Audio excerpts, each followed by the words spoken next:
Hey guys, welcome back to World of Warships. Today we're taking a look at the Rochester. Finally taking a look at the free ship during this anniversary update. By playing ships in your port, you can earn festive tokens, and with 6,250 tokens, you can just get this ship. So you do need quite a few ships in your port to get there, but this is available to earn. You don't necessarily have to spend money on the game if you've been playing for a while. And I found it to be surprisingly fun. I say surprisingly because on paper it doesn't seem all that amazing. Yes, that was nearly 6,000 damage from an AP salvo. But on paper we have pretty mediocre DPM, I would say. It is worse than Baltimore. You get pretty much Baltimore guns with 2 seconds longer reload. Balti gets 10-second reload. Rochester only 12 seconds. So not amazing there. But you do retain that Des Moines style AP, heavy AP, giving you amazing pen angles as well as pretty high damage. 5k alpha damage is no joke at tier 8. And considering this ship has a smoke instead of a radar, you can play it rather aggressively. And that's where I had a ton of fun with this thing. It's really stealthy, and it combines that with really, really nice AP salvos. The HE is not bad here either, but I just think the DPM isn't quite high enough to really facilitate a ton of HE spam. I have tried that. Don't worry, I did even try a lighthouse build with this ship, and we'll see that a little bit later. But considering this has a smoke and American AP, American guns, yeah, feels good against that Cleveland. We probably want to compare it to an Anchorage as well. Certainly a rare ship to get these days. Dockyards seemingly don't come back. I really wish Wargaming would change that. Something I'm gonna probably bring up towards the end of the year as what Wargaming could fix for 2025. But for a little preview, why don't we have dockyards available as constantly available battle passes? Something like a Helldivers 2 does. Sure, maybe upcharge it a little bit, but that would at least give you access to it. And if you're new to the game, you just wouldn't even have the opportunity to get a lot of these ships because they were only available way before you played, which is unfortunate, I think, because there's some very fun, or at least interesting ships available in past dockyards. Even into a bow on Leander. Look at this AP, man. It is so good. And importantly, we're not getting spotted here firing from our smoke. Our smoke fire is something like 6.8 kilometers, so a very nice improvement here on the Rochester.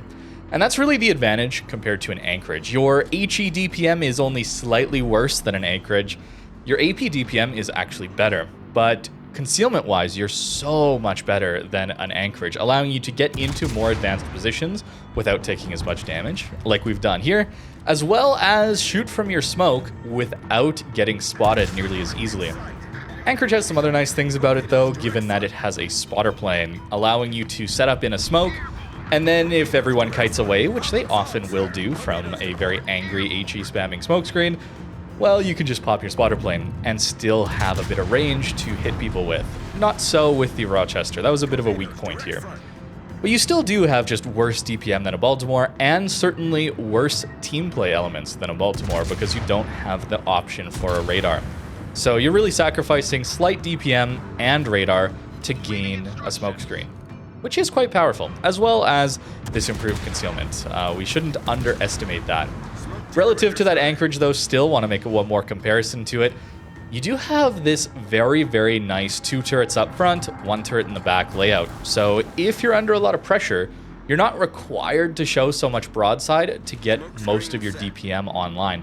You can still shoot 2/3 of your guns rather than half of your guns if you're directly bow in, which is really, really nice. I really like that as a playstyle. It's much easier to play, much more comfortable going through this line as well. If you've been playing American heavy cruisers, you're probably used to this. Certainly the Buffalo probably felt like a speed bump for you on your way to the Des Moines. Although I think it's good to have that at a little bit lower tiers, Pensacola as well.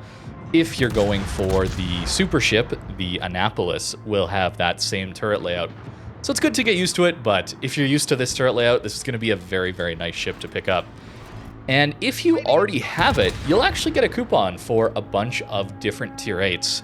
I'll go over that towards the end of the video, just really quick, which ones I would personally recommend or not get. Again, that's a really personal preference thing. Whatever ones you're interested in, probably just go for that. There's decent options available, which is really nice. considering this is our anniversary gift, I guess we could say.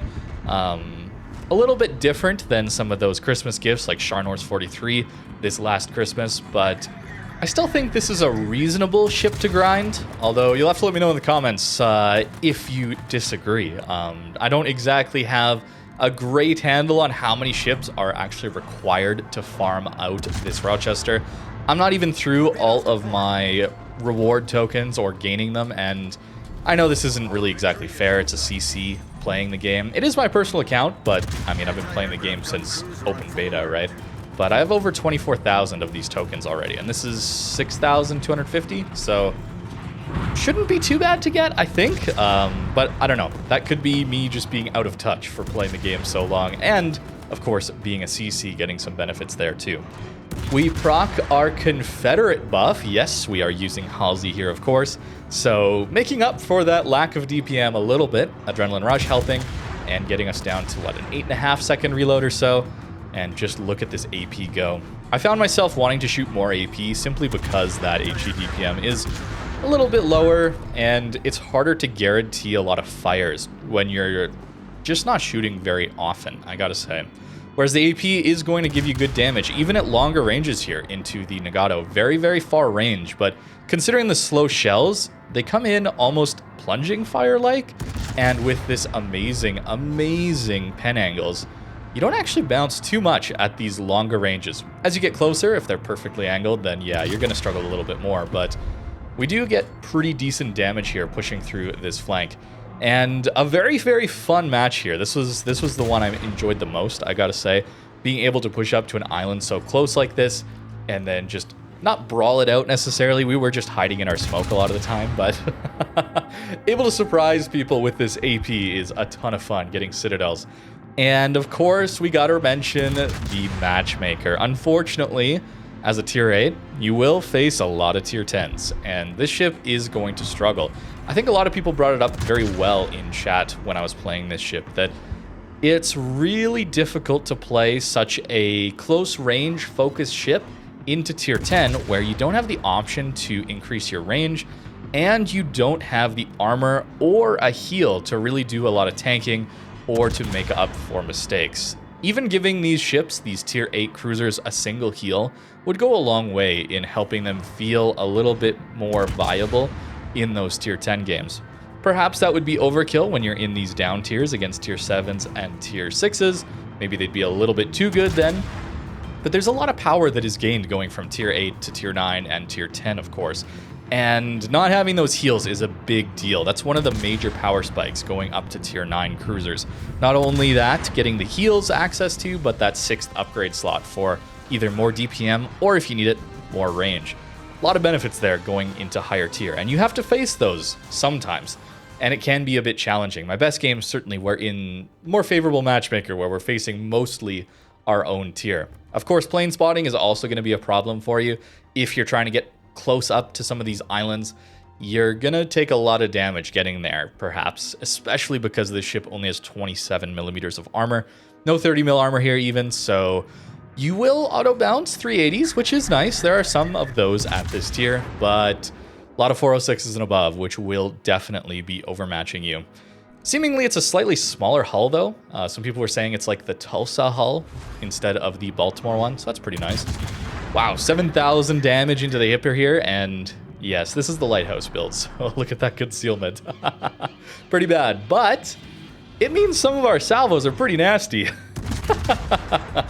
This poor hipper. It is a bit tougher matchmaker, certainly, for him, but I mean, we're at tier 8 only. We're supposed to be fighting hippers. Again, another double citadel? Absolutely insane.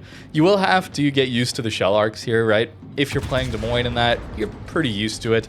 But if you haven't played a lot of those ships, the American heavy cruisers, especially as you get to higher tier with these better shells, they are better shells, but they actually lose shell velocity compared to some of the lower tier 203s. So Anchorage having a bit lower tier 203s, the shell velocity is a bit better, but it'll lose out on damage as well as penetration. So the slower shells actually pen more. A little bit odd fact that, but just the way it is getting into some of those higher tiers. So I actually kind of like this thing. I really hadn't played it much before. I don't know if I would spend a ton of money on it because, again, the matchmaker can be very, very challenging for this ship. And you get a lot of the similar playstyle when you're playing a Baltimore, right? Sure, we do have a smoke where Baltimore doesn't, but you're still looking to play around islands. And the smoke is good for those situations where you have to play a little more open water or the map just does not have island cover for you, which is nice. But Baltimore guns are going to be a very, very similar experience, maybe even a little bit better experience because of their DPM. So maybe not to spend a ton of money on, but as a premium ship to get in this anniversary update, if you have enough ships in your port to actually farm out those festive tokens, this is pretty cool. And if you already have it, you of course do have that option to exchange this in for a different tier 8 premium ship, which there are some pretty decent options. Overall, I think it's a pretty good festive event for the most part. There's some problems with this update, but I think the distribution method of these festive tokens is excellent. In past events, grinding out snowflakes for Christmas or grinding out these festive or anniversary tokens in the past, you used to have to play pretty much every ship, and it was all about grinding them out in co-op. And you'd only earn 1 token per ship, or if you got a few more, you'd have to get that win or at least some base XP in co-op or random battles, and then you'd earn 1 extra. Just 1 extra or 2 extra, depending on how many hundreds of ships you had. This way you can actually earn even more. The extra base XP does not go to waste, I guess, is the best way of putting it. If you cleared the bar previously, that was it. That was all you had. But all the excess base XP would, I don't know, go to waste, I guess. Maybe not waste, but you couldn't use it to continue grinding this event. Whereas now, I don't think any of the base XP goes to waste. It's all about refilling that base XP bar over and over again. If you have really good games over 2k base XP, there's times where you can fill that bar twice or even 3 times if you had a little bit of leftover base XP in it and you get over 2k base XP. That's 3 bars filled, allowing you to get 3 extra sets of completions here from just playing 1 ship. That's pretty cool, and that's before you even get access to the multipliers from having more ships in port. Overall, I really, really like this distribution method. Really, really good. Helps players grind through this event quicker, less cumbersome to do so, less incentive to just go play co-op battles and just W key in and not really enjoy it. This is really incentivizing you to play the game normally, and you'll earn your way through it. And I like that a lot. I really, really do. Pushing away here, yeah, we've been kiting away from this Amagi and Minnesota and Bismarck. Don't really care about Bismarck, honestly, at these longer ranges, because we have 27. We auto bounce if we're angling properly. And against that Amagi, with this build in particular, the rudder shift's not too bad, but Lighthouse is not something I would recommend at all. It's kind of funny and can be fun to play at times, but it's a much more stressful experience. And even though that with this good rudder shift, you can do some dodging, I still would recommend just general concealment builds overall. It's going to help you play so much easier, and this ship has that option of smoking up. You don't have to play open water. When things go south, you can just smoke up and farm from this smoke, which is really, really nice to have. Although I won't lie, the extra DPM and damage out of these main guns, taking heavy HE, heavy AP, allowing us to do a little more damage anytime we hit someone, is pretty nice. Now here's something I want to talk about as well. Anytime you're playing a ship with smoke, you gotta know when to disengage. There's times where I've just dropped this smoke rather fresh, and we should be considering leaving it soon. Richelieu is about to go down, and that Bismarck has really nothing stopping him from pushing us. And I know I said I didn't really care because we have 27, we can auto bounce them when we're angled properly. Well, there's still an Amagi in Minnesota on our flank, and the Bismarck secondaries at closer ranges. So time to leave. Fortunately, we do get a fire there last second. Maybe he pops his damage control. And in this case, we're using this smoke to disengage without firing. Ideally, we want to get outside secondary range and give us some time to turn our turrets. 30-second turret traverse here is not great, to say the least. Some battleships get better than that these days. Poor American cruisers. They still do well, but there's some things about them that feel distinctly 2016 when they were released. He did use his damage control, so fires will now be permanent, and we've used this as an opportunity to get away.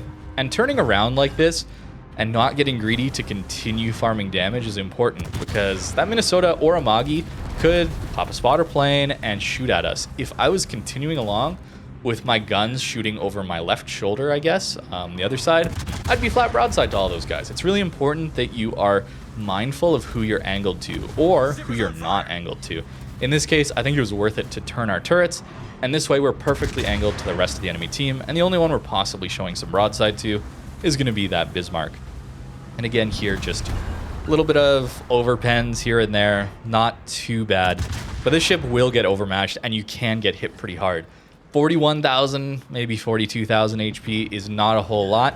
Survivability Expert can help you survive a little bit longer, but I would typically treat this ship as a very squishy ship, almost like a light cruiser. Even though you got heavy AP, heavier AP guns, heavy cruiser guns, sorry, it's still plays a lot like a light cruiser. You don't want to be taking these prolonged engagements with battleships very often, and you'd rather shoot over islands, teammates helping spot for you. That's really, really important. Playing in a div would be great with this ship, giving your div mates smoke or having someone spot for you while you're in your smoke. That can all be really, really good. It does have some decent farming potential. We're already up to 132,000 damage in this one. Hoping to finish off this Bismarck, I guess. And it's a pretty good match, but I still think that this was so much harder than it needed to be. It's a good game, and I'm happy I got it with the Lighthouse build, but I don't think this ship really lends itself well to that style of play. More open water style where you got a spot for yourself, and you want to be getting those benefits of a Lighthouse build where people are spotted within your detection, giving you that extra reload. It's just harder to play. Last ship here for us to deal with is going to be this Minnesota, who you may have noticed has been shooting HE at us most of the game. Yeah, not the best idea. Certainly Minnesota should be shooting more AP, but in this case we will have to respect it a little bit. And notice I'm not smoking up here. It'd be great if I had teammates around to spot this guy for me, but I don't think I do. Maybe Victoria a little bit here through the gap in that channel, but since he's going north, our Victoria that is, I don't think he's going to have any spotting for us. So just smoking up wouldn't really accomplish all that much. Maybe going dark after we get lit on a double fire is a good idea, but we're going to be a little bit greedy with it. But anytime you're running a smoke cruiser, or smoke destroyer for that matter, it's really, really, really important that you know who's spotting the target you're looking to farm. If it's you, and it's only you, then smoking up is a pretty massive waste and can often result in losing a flank or just letting that guy get away. Right, if somebody is over pushed in and you're the only one spotting him and your teammates are shooting across the map at him or something like that, well, if you smoke up and they get to go dark, well, they get to turn away for free. And we definitely don't want that. More fires here on this Minnesota. The HE can farm reasonably well. I said I like the AP better, but there are times where the AP feels like it's trolling you a little bit, getting overpens or shatters, bounces, even on broadside ships. Shells go short, bug, certainly, can impact cruisers at times. HE is a little bit more consistent, although I just love the AP on these with the Des Moines AP. It's so, so nice.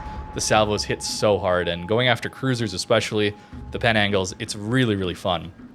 171 now, 2 million, or nearly 2 million potential damage. We'll do a little bit of generous rounding.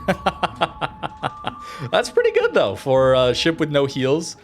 Tier 8 cruiser with not the best armor, I'd say. And we do manage to finish off that Minnesota, grabbing us a high caliber as well.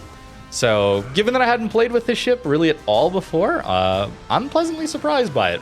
I don't think it's terribly meta-defining. I think if you get it and expect to be having good games all the time, you're going to be a little bit disappointed because those up tiers are going to be really painful. Notice my good games here, tier 9 max and certainly tier 8 as top tier can do pretty well, but tier 10 is kind of painful.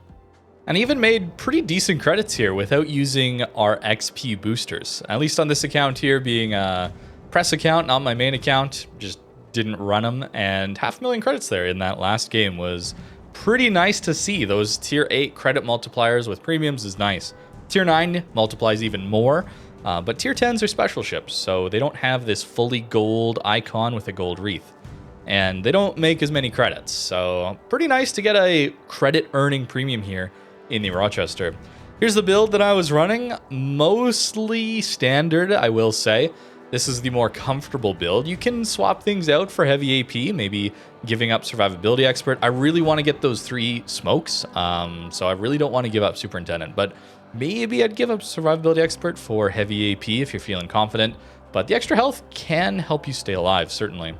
Top grade might be not great because we have such good concealment here. 9.5 kilometer detect, really, really nice. So maybe giving up that is an option. Certainly if you have a lower point commander, do not take top grade. Concealment, so much better. But given that I want to push up to islands like I did in that first game, that's really how I had fun playing this ship. And then using our smoke to help us live, our insane smoke fire range of 6.8 there. It's pretty fun. And this will give us a little bit better reload to compensate for that 12 seconds, unfortunately. I like both the AP and the HE, so of course gun feeder is going to be nice. Grease the gears is very good on a ship like this, where it feels like the turrets are so slow to turn, at least when it comes to a cruiser playstyle. And then pretty standard upgrades here. The full lighthouse build involved steering gears mod 2 instead of concealment, and then I did not take concealment here either, and I didn't take survivability expert. I took things like heavy HE and sap, and then heavy AP shells. I might have even taken incoming fire alert to help me stay alive a bit easier. But I don't recommend that build. It was fun to try, but I do not recommend that build. Smoke, hydro, and defensive fire. Nice you don't have to choose between hydro, defensive fire, but no heal here and no radar. That's gonna be a bit of the downsides here. Armor being, well, 27, not amazing. Citadel a bit above water, but only in the middle of your ship. So over here, it's actually no citadel. So fortunately, you will eat overpens a lot of the time. And I certainly got lucky in this video, but I didn't actually take that many citadels while playing this ship. So if you're playing smart over islands and preventing people from getting that really easy broadside citadel, it's a little bit harder to citadel this thing. And considering it's a smaller hull, then it's got like that Tulsa hull, meaning maybe a few more overpens. I don't know. Battleships, though, are RNG dependent. So one time you'll take 0, and the next time you'll even be better angled, playing better, and you'll just get dev struck because randomness, right? And on to our final thing to talk about here. All these ships you could possibly trade for if you already own the Rochester. If you have already got all these ships, you actually get 3,000 steel, which is pretty nice compensation as well. A resource that a lot of people find pretty difficult to get. I think Kid is an excellent tier 8 destroyer. Very fun to gunboat with. You get a heal, decent concealment. Awesome. I mean, the guns are just awesome. The downsides, of course, is you only get 1 torp launcher. So if you're not good with gunboat DDs, maybe not this one. Wichita has not got those Des Moines shells, so only 4,600 alpha. But this thing has pretty nice detect as well, and a 9-kilometer radar instead of 10. A little more maneuverable, perhaps. Very nice rudder shift time here, as you can see. But feels pretty similar-ish, right, to what we've already got at this tier. So if you want a different Baltimore again, and you already have Rochester, Wichita, maybe, Saipan is a carrier. Ochakov is a ship that I think works decently in a division, but not having a smoke on this ship can be a little bit difficult to play around. So solo, you only have 4 X2, so 8 guns total, and it's not a Smolensk tier 8, let's just say that. But you do get a radar.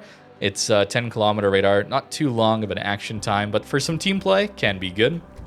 Pyotr Bagration here. This is going to give you Petro pen angles on 180mm guns at tier 8. Decent AP alpha as well. Of course, shell velocity is going to be nice too. But your firing angles are just abysmal. So you got to give so much broadside in this ship.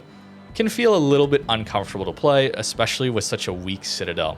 That would be the downside there. Borodino has, well, 25 bow, but it's got some okay armor otherwise. But I don't like this ship for 6 406s.